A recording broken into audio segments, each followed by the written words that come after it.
नमस्कार दोस्तों, आप लोगों का स्वागत है आज की वीडियो में। जैसे कि disclaimer, the information part on this channel is for the education and information purpose only. It is not considered to be an advice और recommendation of any kind whatsoever. Investment in stock market is subject to market risk. I am not a SEBI registered adviser.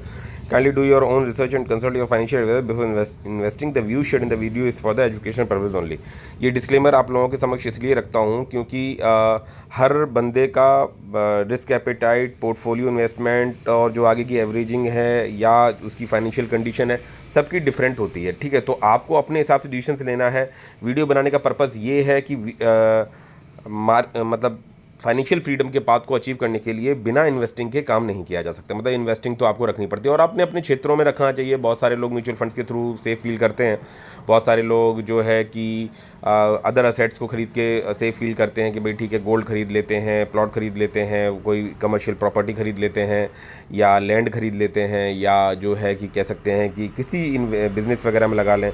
और ये सब तरह का scenario रहता है। जैसा कि शेयर मार्केट में भी मैं आपको बोल रहा हूँ, कंपनी तो यहाँ पे क्या है कि हर तरह की चीज़ पड़ी हुई है शेयर मार्केट में। तो उसमें समझना, देखना, जानना, परखना और अपने एक्सपीरियंस से उन सब चीज़ों पे बेहतरी हासिल करते चले जाना। और फिर वहाँ पे मान के चलो, अब कहोगे सर अगर आप ऐसा सोचते हैं कि आप एक लेंथ ऑफ टाइम के बाद चीज़ों को आपको लगता है कि आपने अच्छे से पकड़ रखी हैं, चीज़ें समझ में आ रही हैं, सब कुछ है, तो बहुत बड़ा पैसा क्यों नहीं बना लेते हो।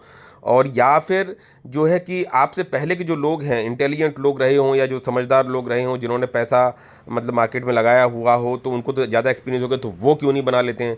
मैंने आपको बोला कि मार्केट में कभी भी जो है कि आप कोई भी फिक्स रूल को चला के नहीं रह सकते हैं। आपने देखा होगा एफएनओ करते हैं लोग, ट्रेडिंग करते हैं, लगता ऐसा है कि जल्दी पैसा बनेगा, बना लेंगे। जैसा मैं भी आपको बताता हूँ कि मैं अपनी रिस्क एपेटाइट को बढ़ा, अगर मेरे वीडियोज़ को मतलब फॉलो करते रहे होंगे तो मैं आपको बताता रहा हूँगा। और रिक्वेस्ट आपसे है कि लाइक शेयर सब्सक्राइब जरूर करिएगा चैनल को, क्योंकि चैनल में अगर जान बनेगी, आएगी, तो फिर मेरा साथ बना रहेगा। अदरवाइज़ ये चीज़ें इसी तरह से, जिस तरह से अभी आप लैप्सेस देख रहे हो, तो कहोगे सर आप ही का तो नहीं चलेगा, हमारे को क्या जाना है। तो भाई ऐसा नहीं है। मैं अपने पोर्टफोलियो पे काम कर रहा हूँ, अपने लिए काम कर रहा हूँ। और जब से मैंने वीडियोस पे थोड़ा सा फोकस कम कर दिया मैंने, तो I am doing quite better on my portfolio. और मेरे को किसी के लिए आंसरेबल भी नहीं होना पड़ता है। हालांकि ऐसे भी मैं आंसरेबल नहीं हूँ, बिकॉज मैं जो कर रहा हूँ, डिस्क्लेमर पहले ही दे रहा हूँ, और जो भी कर रहा हूँ मैं अपने लिए कर रहा हूँ। मैं अगर कहीं पे लॉस बुक कर रहा हूँ तो वो मेरे रिस्क एपेटाइट को दर्शाता है, चीज़ें करता है, या मैं अपने हिसाब से चीज़ें को करता हूँ। आपको अपनी तरह से सीखना है। हाँ, तो बात हम लोग ये कर रहे थे कि अगर जैसे कि एक्सपीरियंस से ही बात बन रही होती तो फिर पुराने लोग तो बहुत कुछ कर सकते होते हैं। मैंने बोला ना, कोई फिक्स रूल नहीं होता। आपको निरंतर प्रयास करते रहना है, सीखते रहना है और मार्केट को सर्वोपरि मानना है। अब जैसे बात करते हैं कि आपने देखे होंगे बहुत सारे फाइनेंशियल इन्फ्लुएंसर्स हैं जो बहुत सारे शेयर्स के बारे में डिस्कस करते हैं।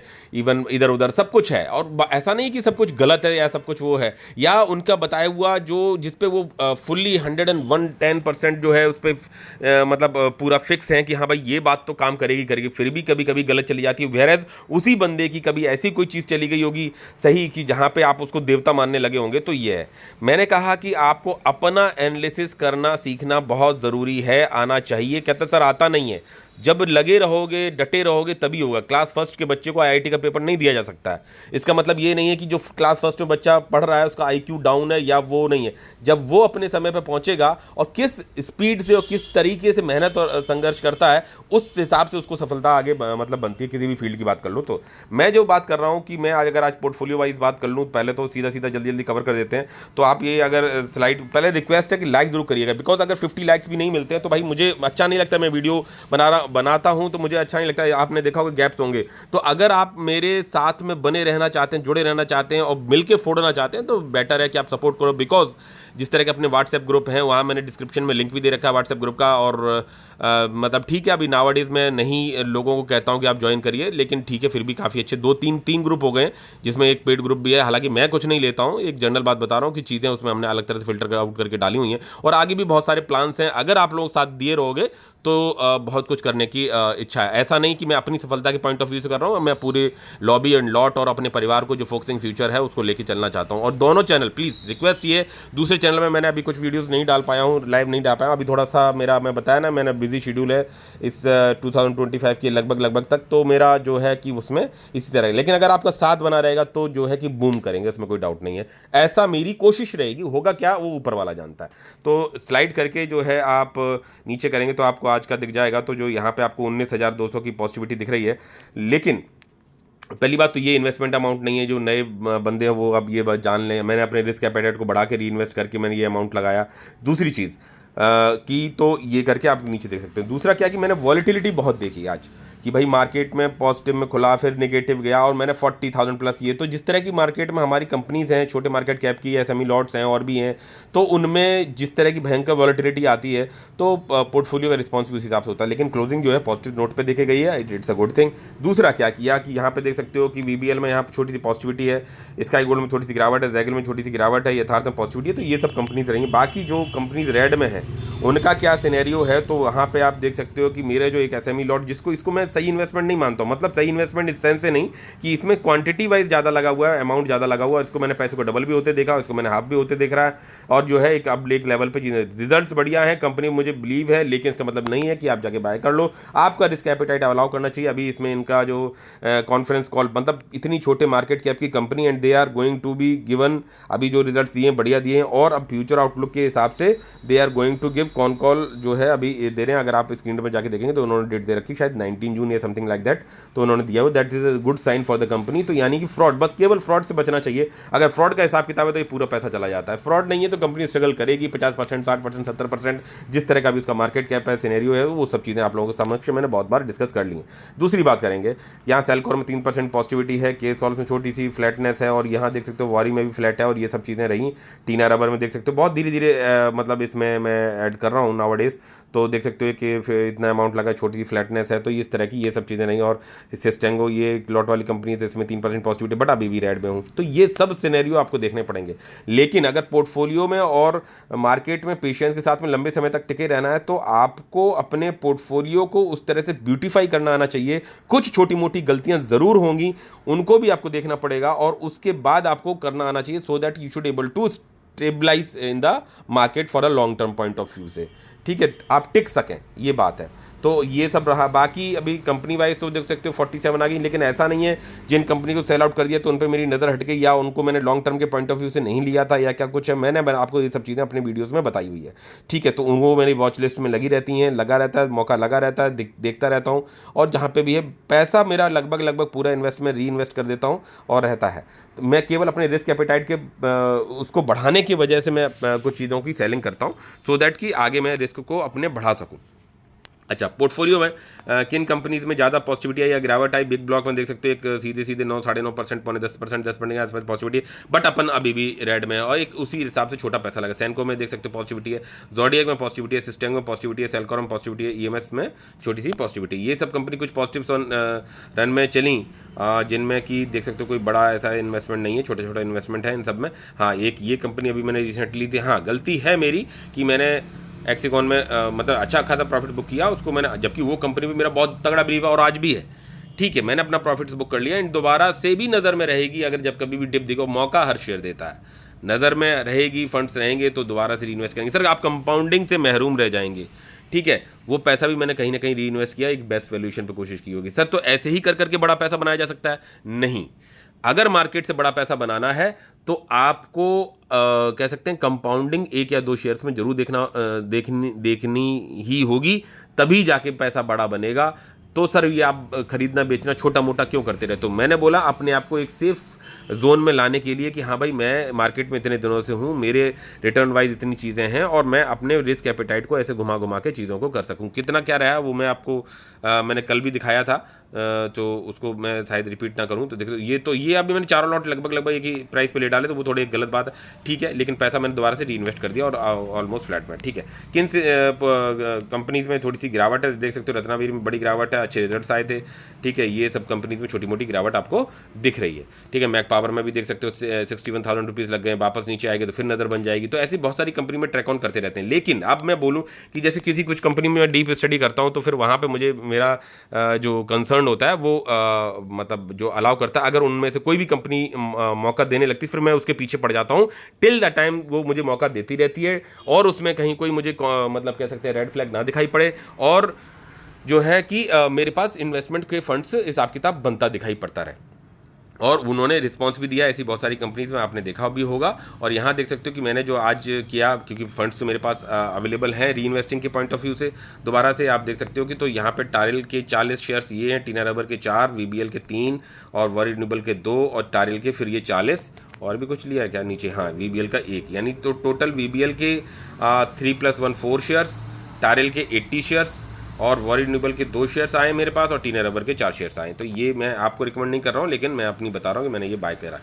ठीक है, किन फंड्स में टोटल क्या फंड्स कुछ रह गए, अब आप देख सकते हो होल्डिंग वाइज अगर देखेंगे तो यहाँ पे मैं, जबकि अभी देख सकते हो कि वीवीएल काफ़ी टॉप से करेक्टेड है और मेरे सबसे बड़ा पैसा यहाँ पे लगा हुआ है और धीरे धीरे करके लगा हुआ है, तो ठीक है, मैं इसमें कोई वो नहीं है। हाँ, एक ह्यूज कंपनी हो गई, बड़ी हो गई तो थोड़ा सा चीज़ें स्पीड स्लो हो ही जाती है, वो एक अलग बात है। तो यहाँ पे देख सकते हो 44+ का पोर्टफोलियो साइज हो गया, सॉरी, और ये इन्वेस्टेड वैल्यू नहीं है, रीइन्वेस्ट किया है। तो जो फंड्स बचे हैं वो ये देख सकते हो, आज की बाइंग 46,000 एंड 235 अभी भी बचे हुए हैं, 2,35,000। तो आप ये कह सकते हो कि लगभग 280 का अमाउंट है ये। तो 280 अगर हम आप जोड़ देते हैं तो जो आपको यहाँ पे 280 का अमाउंट और जोड़ दोगे तो 2,80,000 लगभग, ये कह सकते हो 44, 45, 46, 47, 47, क्योंकि डिविडेंड वगैरह भी, तो मतलब 47 लाख का आसपास का पोर्टफोलियो का साइज है, जबकि अपनी इन्वेस्टमेंट लगभग 31+ की है, जस्ट प्लस मतलब जस्ट 31 लाख के आसपास की। तो आप जोड़ सकते हो कि करीबन प्रॉफिट्स जो हैं जो टोटल आ गए हैं करीबन कितने, 41, 31, 41, 31, 10 और 6, 16, लगभग 16 लाख के आसपास का है। और मैंने ये वो उसी के आसपास है जो मैंने अभी पिछले वीडियो में आपको बताया था। तो 16 लाख के आसपास का डिविडेंड वगैरह मतलब थोड़ा जोड़ जाड़ लेना, ठीक है।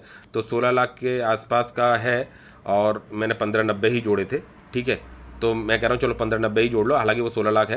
तो अगर हम मोटे तौर पे अगर इसको 16 लाख को मैं, सॉरी ये थोड़ा हटाना पड़ेगा, 16 लाख को जो है कि अगर मैं ऐड कर लेता हूँ, कितना हो गया, 3 2 5 नहीं, ज़्यादा हो गया यार ये तो, ठीक है। तो ये देख सकते हो 16 लाख डिवाइडेड बाई 54 मंथ्स का जब तक डीमेट खोला है और पूरा पैसा इकट्ठा नहीं, लगभग 29-29,500 रुपये के पर मंथ की अर्निंग है। इट्स ओके, ठीक है। बात ये है कि आप इतने दिनों से अपने पोर्टफोलियो में इतने फंड्स को सही जगह पे सही तरह से स्टेबलाइज करके थोड़ा सा एक हैंडसम रिटर्न के पॉइंट ऑफ व्यू से स्टेबल हो, क्योंकि आने वाले समय में ही कंपाउंडिंग होगी, पहले नहीं होती है, ठीक है। तो आप टिके रहोगे, सही जगह पे इन्वेस्टिंग करते रहोगे तो ही बात बनती है। यहाँ पे मैं बात करूँ, ये देख सकते हो, ये रहे रिटर्न जो आपको बोला, रियलाइज गेन और ये अनरियलाइज गेन, ठीक है। तो वो 16 लाख ही करीबन बेटर, क्योंकि 35,000 रुपये आपके डिविडेंड वगैरह के भी हैं। तो इन सब चीज़ों पे नहीं जाएंगे, बाकी आगे बात करता हूँ।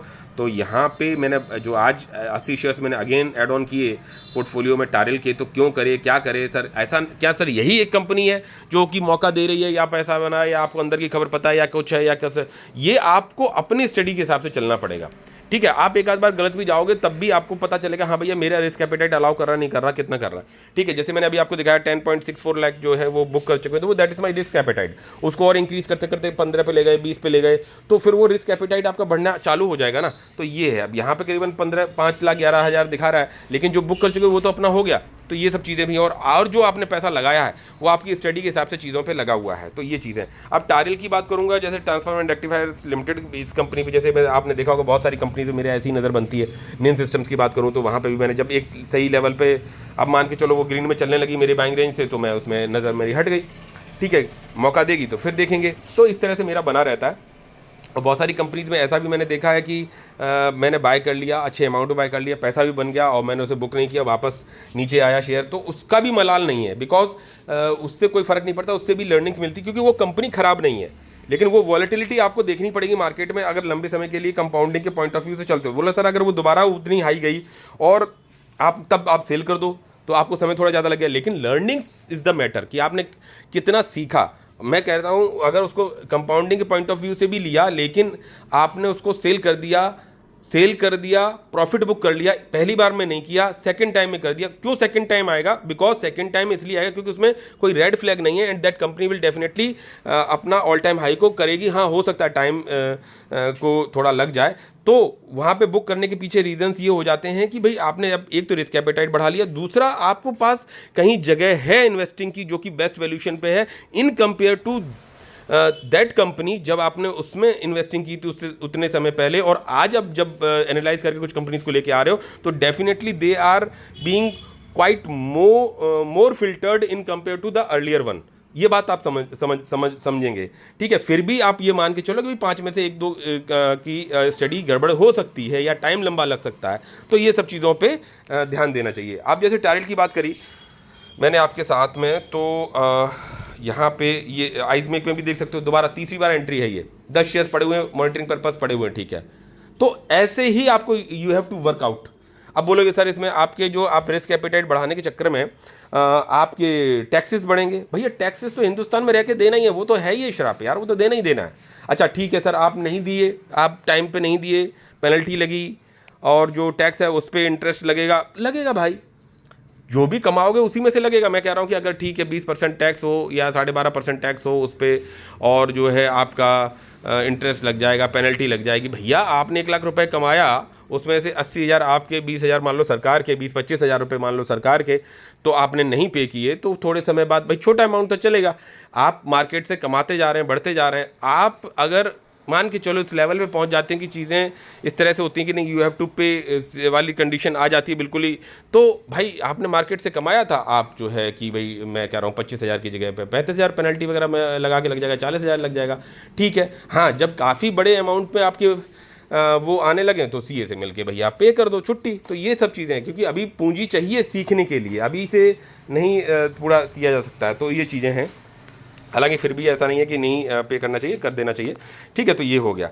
अब जैसे अभी नज़र की बात करूं, आइसमेक हो गया, मैक पावर हो गया, और भी ऐसी आरबीएनएल है, तो जो मौका देगी वहाँ हम जाएंगे, देखेंगे और अपने फंड्स के हिसाब से देखेंगे। तो मैंने ये चीज़ें कही। अब टारेल की बात करी थी मैंने, कहाँ गई टारेल यार, नहीं वो ग्रीन में होगी अभी, nowadays it should be on, नहीं ये तो यहाँ पे आ गई, टारेल नीचे है, ऑलमोस्ट फ्लैट में आ जानी चाहिए, बिकॉज मैं उसका टारगेट प्राइस लेके चल रहा हूँ कि भाई वो मेरे बाइंग जो प्राइस रहा है उससे 50%, मतलब सॉरी उससे नीचे आया। अब जैसे ये 504 रुपये का एवरेज प्राइस बना, 170 क्वांटिटी ये ली, 130 ये ली, और ये अभी 400 से नीचे जब ट्रेड कर रहा है, तो मैं आई यूज टू बाय, अगर फंड्स हैं, और 1,51,000 की इन्वेस्टिंग होगी, 15,000-14,000 करोड़ की करीब कंपनी है, यानी कि मोस्ट ट्रस्टेड एंड बढ़िया कंपनी, सब कुछ है। कॉन कॉल वगैरह स्टडी वगैरह किया तो बेटर है। ऑलमोस्ट फ्लैट में हूँ, और अब ये 504 की ये बाइंग जो है, अगर ये आज के इसमें 40 क्वान्टिटी, सॉरी 80 क्वान्टिटी और ऐड हो जाएगी कल यहाँ पर, तो देख सकते हो कि करीबन 380 क्वांटिटी हो जाएगी, जो कि मेरे इस प्राइस को नीचे ले आएगी। मतलब ये जो 504 है, इस 504 की जगह पे ये 500 से नीचे आ जाएगी। दैट इज़ ये मिनी टारगेट्स मैं अपने आप को देता हूँ अगर शेयर मौका देता है। ऐसा मेरी लर्निंग्स एंड असेसमेंट बना रहता है बहुत सारी कंपनी में। ये नहीं कह रहा कि मैं बहुत समझदार हूँ, जानता हूँ, ऐसा नहीं है। मुझे निरंतर सीखते रहना, और आप सभी लोगों से सीखने को मिलता है। तो ये चीज़ें, ये थोड़ा नीचे चली जाएगी। क्यों टारेल के पीछे पड़े हो सर? अभी थोड़े दिन पहले आपने कहा था नेन सिस्टम के पीछे क्यों पड़े हो, फिर बोला था मैक पावर के पीछे क्यों पड़े हो सर, उससे पहले बोला था डायनेमिक केबल के पीछे क्यों पड़े हो, उससे पहले कुछ बोला था कि मतलब डिफरेंट स्काई गोल्ड के पीछे क्यों पड़े हो, बीबीएल के पीछे क्यों पड़े हो। मेरा ऐसा ही रहता है, कंपनी पढ़ी समझी, डीप चले गए, पूरा देखा समझा, मान के चलो वो आपका 1 साल तक पैसा। अभी जैसे वॉरी रिन्यूएबल में तो कब से हूँ, पैसा काफ़ी ग्रीन देखा, फिर नीचे है, आज भी 2 शेयर ऐड ऑन गई है। भाई देखा ना कि वॉरी रिन्यूएबल में, अभी वॉरी रिन्यूएबल को देखोगे आप, वो पेशेंस भी मार्केट ले लेगा आपसे। ऐसा नहीं है कि वॉरी रिन्यूएबल में लगाया हुआ पैसा रिटर्न बना दिया, मेरे को बनाया था वापस चला गया। अभी देखो 96 शेयर्स हैं, और आज इसमें जो अभी देख सकते 1100 की मेरी एवरेज बाइंग है, और इसके रिजल्ट्स भी बेटर थे। और इसमें अभी आज जो बाय किया, करीबन कितने शेयर से इसमें बाय किए, 2 ही शेयर हुए हैं, 970, तो मेरे 1100 के प्राइस से तो नीचे ही है, ठीक है। तो वो उसमें ऐड हो जाएंगे, और that will average my price. तो ऐसे चलता है, और ये देख सकते हो कि एक लंबा समय हो गया। अब इसमें ये 1 लाख प्लस ये जो है, ये पैसा तो आपका स्टक्ड है ना काफ़ी लंबे समय से, और जब भी डिप मिलती तो मैं बाय कर लेता हूँ, जब भी डिप मिलती बाय कर लेता हूँ। तो क्या मेरा डिपेंडेंसी केवल वॉरी रिन्यूएबल पे है? नहीं। आज जो मुझे रिटर्न या बैकअप दे रही हैं, कल वो थोड़ी थक जाएंगी, या वीबिल जैसे वो थक गया या रुका हुआ है, ठीक है, तो क्या उसमें डाल नहीं रहा हूँ? मैं डालता हूँ, ठीक है। अब वॉरी रिन्यूएबल फिर वो भी कभी रिस्पॉन्स देगा, क्यों? क्योंकि रिजल्ट सही है, फंडामेंटल सही है, चीज़ें सही हैं, आउटलुक सही है, कौन कॉल सही है। तो ये है, लेकिन कब चलेगा ये हम नहीं प्रेडिक्ट कर सकते। हाँ, इन्वेस्टमेंट हम सोच सकते हैं कि भाई ठीक है, डालते रहेंगे जब तक अपना इसमें कोई रेड फ्लैग्स नहीं है, चीज़ें नहीं है, तब तक। अब जैसे टारेल की बात करी थी मैंने, तो उस पर चलते हैं। तो मैं थोड़ा सा और क्या क्या था यहाँ पे, ठीक है, कौन कौन नोट्स वगैरह ये हैं, ठीक है। उससे पहले चार्ट वाइज थोड़ा सा देख लेते हैं। तो यहाँ पे आप देखेंगे कि टारिल को, ये देखिए थोड़ा सा ऊपर हो जाए, हाँ ठीक है, ये टारिल का ही है, ट्रांसफार्मर रेक्टिफायर्स लिमिटेड, ठीक है। तो ये है, अब यहाँ से ये 20% करीब करेक्टेड है अपने टॉप से अभी। और अगर हम इस चीज़ को यहाँ पे अगर हम देखते तो ये इस जगह पे करीबन 40% करेक्शन में था जब ये जनवरी फरवरी में मार्केट गिरा पड़ा था, हर शेयर डूबा पड़ा था और सबके हाथ पैर फूल गए थे, मार्केट से तौबा, और शेयर रिटेल से भागे पड़े थे। मान के चलो उस समय पे हिम्मत करी होती किसी ने टारिल में, किसी भी शेयर में जो अच्छे शेयर्स हैं, तो आज पैसा बढ़िया बना होता आज के आज ही। सर आपने क्यों नहीं करी? हम कर रहे थे, थोड़ा थोड़ा सभी में कर रहे थे, उसी हिसाब से रिस्पॉन्स है हमारा, ठीक है। लेकिन मेरा पर्पज़ ये रहता था कि स्टेक्स को अपना इंक्रीज करते चले जाओ, और अब मैंने कंपनीज कम करके धीरे धीरे स्टेक्स में बढ़ाने लगे, क्योंकि जिस तरह से सेफ्टी फील होती रहेगी उस तरह से स्टडीज़ में आगे बढ़ते रहेंगे। तो ये रहा, और देख सकते हो 12,260% तक का रिटर्न है एक लंबे समय में, मतलब अच्छा रिटर्न बना के दिया हुआ है टारिल ने। अच्छी कंपनी अच्छा ही करती हैं, और धीरे धीरे करके आपको अपने हिसाब से मतलब डालते रहना चाहिए। ये जैसे कुछ ऐसे ही एआई ओवरव्यू है, तो उन्होंने बोला कि ये टारगेट है, वो टारगेट है। एआई बेस पे बहुत से लोग काम करते हैं ना, अपना दिमाग नहीं लगाते हैं एआई बेस पे। एआई किस पे काम करती है भैया? उसको जिस तरह के इनपुट्स मिले होते हैं उस हिसाब से वो बोलती है, सिंपल सी बात है। एनालिसिस जो फाइंडिंग्स हो चुकी हैं उसी बेसिस में डाटा अपडेटेड होता, तो उस तरह की सर्कमस्टेंसेस और कंडीशंस में डाला जाता है जब उसको, तो वो वही आउटपुट निकाल के देता है कि भैया हाँ ये ऐसे ऐसे सर्कमस्टेंसेस में हिस्ट्री में ऐसा हुआ, तो आगे it can be like this. तो वो चीज़ें रहती हैं, इसमें ज़्यादा डीप नहीं जाएंगे। और देख सकते हो 711 का इन्होंने टारगेट प्राइस बोला। ऐसे तो टारगेट प्राइस तो बीबीएल का भी बोल रखा है, क्या आया नहीं। 680 का प्राइस अभी 480 के आसपास चल रहा है, 460 के आसपास। तो वो होता है, क्या जाएगा सर? बिल्कुल जा सकता है। क्या रुकेगा सर? हाँ रुक सकता है, बहुत से लंबे समय तक आपको कंसोलिडेशन दे सकता है। तो ये सब चीज़ें हैं, बस फ्रॉड ना करें। हर शेयर आपका एकदम से पैसा बना के देगा, ऐसे करके चलोगे तो मार्केट में टिक नहीं पाओगे ज़्यादा समय तक, ठीक है। तो और टिकना ही पैसा है, मार्केट में अच्छे शेयर्स में टिके रहे तो पैसा है। और यहाँ देख सकते हो कि ये अभी आज गिरा था, चला था, वो सब चीज़ें छोड़ दो, मैं थोड़ा स्क्रीन पर लेके चलता हूँ। आपको थोड़ा सा रिक्वेस्ट है, लाइक ज़रूर करिएगा, सो दैट कि मेरा भी आपके साथ में बना रहे पॉजिटिविटी। ये कौन कौन नोट्स है ट्रांसफार्मर रेक्टिफायर्स के, देख सकते हो कि रिकॉर्ड ब्रेकिंग फाइनेंशियल परफॉर्मेंस है 25 में। और इन्होंने ये देख सकते हो achieved highest ever annual production जो है कि 29 ये 29,118 MVA का जो प्रोडक्शन किया। स्टैंड अलोन रेवेन्यू वगैरह, एबिटा मार्जिन वगैरह कितना है, प्रॉफिट आफ्टर टैक्स क्या है जो है 187 करोड़ का जो है कि इसमें कितना कितना ग्रोथ हुआ, कंसोलिडेटेड एबिटा कितना है, ठीक है, तो 16 करोड़ का ये। तो ये सब जाके जब आप थोड़ा सा डीप में पढ़ोगे, बिकॉज अभी वीडियो में तो टाइम कम होता है, तो चीज़ें मैं जस्ट ऐसे ही आपको कर लेता हूँ हाईलाइट। ऑर्डर बुक देखिए, ऑर्डर बुक की बात करूँ, ऑर्डर बुक तो बहुतों कंपनी होगी, लेकिन बोल क्या रही कंपनी, कर क्या रही है, किस सेक्टर से है, वो भी ध्यान देनी होती है। ऑर्डर इनफ्लो जो है बोला कि फाइनेंशियल 25 में 4,500 करोड़ का ऑर्डर इनफ्लो आया, तभी तो शेयर में परफॉर्मेंस दे दी, बोला कि हाईएस्ट एवर, इतना ऑर्डर कभी आया नहीं भाई। तो पावर सेक्टर पे काम चल ही रहा है इंडिया में, ठीक है। उसके बावजूद भी डिमांड देख सकते हो, अभी न्यूज़पेपर अगर आपने पढ़ा होगा कि कितनी हैवी डिमांड इंडिया में जो राइज हुई है पावर को लेके, तो वो है। अनएग्जीक्यूटेड ऑर्डर बुक है जो है अभी इनके पास मार्च 25 में बोला गया 5,132 करोड़ का जो है, और जो कि 15 से 18 महीने के लिए रेवेन्यू की विजिबिलिटी दे देता है। मतलब कि इनके पास जो ऑर्डर बुक अभी 5 मार्च तक में जो आ चुका है, वो आने वाले 15 से 18 महीने के लिए जितना रेवेन्यू चाहिए कंपनी को, जिस ग्रोथ के हिसाब से चल रही है, वो ऑलरेडी है इनके पास। मार्च तक में ही उतना ऑर्डर आ चुका है, जिसमें सबसे बड़ा एक ऑर्डर भी दिया गया, उन्होंने बोला 740 करोड़ का ऑर्डर दिया गेटको के द्वारा। एक ये बड़ी कंपनी है जो कि हिस्ट्री में अभी तक इतना बड़ा ऑर्डर इनको नहीं मिला। दूसरी चीज़ इन्होंने की कि फाइनेंशियल 26 में ऑर्डर बुक का जो टारगेट ये एक्सपेक्ट कर रहे हैं, क्योंकि तो वो 8,000 करोड़ का कर रहे हैं। अब आप सोच सकते हो कि कंपनी ने कहा कि हाईएस्ट एवर जो इनको ऑर्डर मिला है अभी तक का, मतलब टोटल ऑर्डर साल भर की बात कर रहे हैं फाइनेंशियल ईयर वाइज, तो 4,500 करोड़ का ऑर्डर मतलब मिला, जिसमें इनकी कंपनी ने बूम किया। और इतना ऑर्डर अभी इनका एग्जीक्यूटेड होना बाकी है, जो कि 15 से 18 महीने के लिए रेवेन्यू विजिबिलिटी है ऑलरेडी। उसके अलावा उन्होंने बोला कि फाइनेंशियल 26 में भाई ऑर्डर तो आगे भी मिलेंगे ना, तो बोले 26 का जो टारगेट है वो 8,000 करोड़ का ऑर्डर बुक का टारगेट है। यानी कि अपना ये जो इनके पास ऑर्डर है आ चुका है, उसको तो ये अभी इसमें कंप्लीट करेंगे, और आगे आने वाले समय के लिए इनके पास 8,000 करोड़ का टारगेट है कि वो मैनेजमेंट एक्सपेक्ट कर रही है कि भैया जिसमें जो है कि डिस्पैच कर सकते हैं 3,500 करोड़ का फाइनेंशियल 26 में हम डिस्पैच कर देंगे, समझ रहे हो। तो ये चीज़ें हैं।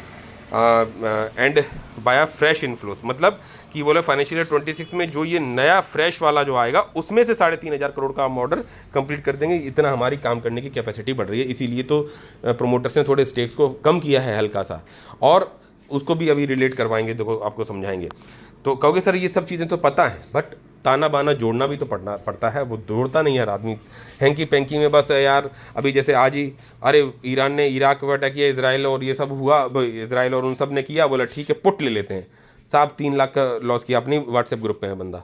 ठीक है, तो अच्छा नहीं लगता ना कि जल्दी के चक्कर, भाई 3 का वो 23 बनाता, मानते हैं भाई, अपन ने भी तो बना रखे हैं। अभी आप देख रहे हो कि सर आपने तो करीबन 4.5 साल हो गए, तब जाके आप घिसट घिसट के आप इतने पे पहुंचे हो 16 लाख पे। हालांकि मैंने 26 भी देखे हैं प्रॉफिट, 16 पे भी देखे हैं, और फिर 8 पे भी देखे हैं, और उसके बाद 16 पे वापस आ गए, डबल हो गया मतलब। तो भाई मेरे लिए 16 बहुत है। 30,000 रुपये महीने का मेरा ऐप दिखा रहे हैं मेरे को, जहाँ पे मैंने लाखों गलतियाँ करी, मतलब लाखों तो नहीं कह सकता हूँ, लेकिन हाँ फिर भी काफ़ी हद तक गलतियाँ हुई हैं। लेकिन लालच नहीं किया, तो लालच नहीं करोगे तो मार्केट में टिकना सीख लोगे तो पैसा बनेगा। और ऐसा नहीं है कि सर हमने खरीद लिया बैठ गए, भाई सर हमें दिमाग नहीं लगाना है ना, भाई ऐसे नहीं चलेगा। You have to give your efforts, free में कुछ नहीं मिलता है। बस ये है कि अगर ये आपका इंटरेस्ट कोर एरिया है तो फिर मज़ा आने लगता है, कोई तो होगा आपका, तो ऐसा ही है। ठीक है, तो यहाँ देख सकते हो 8,000 करोड़ का एक्सपेक्टेशंस हैं, जिसमें से 3,500 करोड़ का जो है इन्होंने फाइनेंशियल 26 में करीबन कवर कर देंगे। स्ट्रेटेजिक इनिशिएटिव्स क्या क्या उन्होंने दो, अभी इन सब चीज़ों पर नहीं, बैकवर्ड इंटीग्रेशन, अपने मार्जिन को बढ़ाने के लिए बैकवर्ड इंटीग्रेशन वगैरह, टाई अप्स कर रहे हैं, बुशिंग इंस्टॉलेशन, कैपेसिटी एक्सपेंशन। तो ये ऐसे ही होता है भाई, कंपनी करेगी, मेहनत करेगी, काम करेगी, तो कैपेक्स आउटले फंडिंग कर रही है, ऑटोमेशन, डिजिटल, ये सब चीज़ें आप जाके पढ़ सकते हो। ठीक है, रेशियो वगैरह, आरओसी, आरओई वगैरह, ये वो, वर्किंग कैपिटल, ऑर्डर बुक वगैरह, कस्टमर मिक्स 41, यूटिलिटी 40, तो ये सब चीज़ें दे रहे हैं। एक्सपोर्ट्स का कितना क्या कुछ बढ़ने वाला, पाइपलाइन में कितने हैं देख सकते हो। इंक्वायरी जो पाइपलाइन है इनकी, मतलब जहाँ पे लोग जो कंपनी से इंक्वायरी पे आते हैं, मतलब हर ऑर्डर तो मिल नहीं जाता, इंक्वायरी जब 10 लोग करेंगे तब उसमें से 2 ऑर्डर मिलते हैं, ऐसा होता है, एक मिलता है, वो भी जो भी मैनेजमेंट का तरीका हो कवर अप कर पाने का। देख सकते 17,000 करोड़ का इनके पास इंक्वायरी आ चुकी है, मतलब आई जो वाली बात है। अब उसमें से 17,000 करोड़ के माल से लेके 22,000 करोड़ की इंक्वायरी पाइपलाइन में आई, मतलब ठीक है, अच्छा बताइए कितने का होगा, क्या होगा। ऐसे भाई आदमी कोई भी चीज़ खरीदने जाता, आप 10 जगह पे 10 लोगों से पता करोगे तो, लेकिन प्रोबेबिलिटी वहीं पे बनती है, हाँ भैया यहाँ से कुछ ना कुछ। अब ऑर्डर कन्वर्जन जो है कि ये जब इतनी इंक्वायरी है तो उस बेसिस पे इन्होंने बोला कि 4,500 करोड़ की जो है पाइपलाइन में से बुक हो ही जाएगी, मतलब इतनी इंक्वायरी में से। ऐसे करके चीज़ें होती धीरे धीरे बढ़ती रहती हैं, तो टेक्नोलॉजी वाइज और चीज़ें वाइज और जो भी चीज़ें हैं, तो बैकवर्ड इंटीग्रेशन कर रहे हैं, सो दैट की चीज़ें, इंडस्ट्री आउटलुक क्या है, कंपनी पोजिशनिंग क्या है, तो ये सब चीज़ें हैं। एक्सपोर्ट्स में कितना कुछ बढ़ रहा है, ये सब चीज़ें, मेजर विंड्स क्या है, ये तो ये सब जाके पढ़ोगे तो बहुत कुछ मज़ा आ जाएगा और चीज़ें समझ जाओगे। दूसरी चीज़ में जैसे एक हल्की आउटलुक की बात करूँ तो यहाँ देख सकते हो कि कंपनी के जो प्रोमोटर्स थे उनके पास 75% शेयर्स थे, ठीक है। और आप ये देखेंगे कि यहाँ पे एफआईज और डीआईज थे ही नहीं, छोटी मार्केट कैप की कंपनी रही होगी उस समय। और ये देख सकते हो 74 से जब उन्हें पैसे की ज़रूरत पड़ी, चीज़ें ऐसा नहीं कि हर बार बेचा जाता तो इसी वजह से बेचा जाता नहीं, ठीक है। फिर देखो उन्होंने अपना कम किया और 69 किया, 69 से 66 किया और अभी 64 के पे है।